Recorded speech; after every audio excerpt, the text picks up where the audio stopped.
The Opposable Mind, by Roger Martin, explores how successful leaders think differently by leveraging what he calls integrative thinking. This concept revolves around the ability to hold two conflicting ideas in mind simultaneously and then generate a solution that contains elements of both but is superior to each.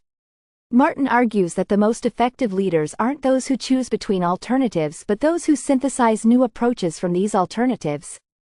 The book starts by presenting the idea that conventional thinking often leads to conventional results. Leaders who rely on familiar patterns and clear-cut decisions limit their potential for innovation.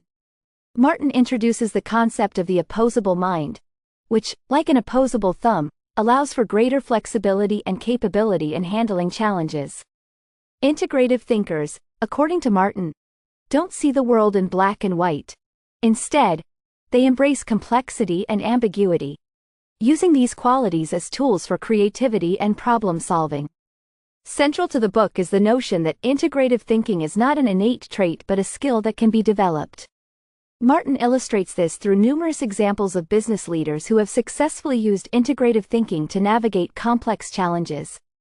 These leaders didn't accept trade-offs or compromises but found ways to create new opportunities by synthesizing opposing ideas. One key takeaway is the idea of salience, which refers to the importance of considering a broader range of factors when making decisions. Integrative thinkers don't just focus on the most obvious or immediate aspects of a problem. They look deeper and wider, considering factors that might initially seem unrelated but that can lead to more comprehensive solutions. This broader perspective helps them avoid the pitfalls of narrow thinking and opens the door to more innovative outcomes. Another important aspect Martin discusses is causality. Integrative thinkers understand that the relationships between factors in a problem are not always straightforward. They recognize the complexity of causal relationships and are more likely to question simple cause and effect assumptions. This understanding allows them to explore nonlinear solutions, where the effect may not be immediately apparent but can lead to more profound results.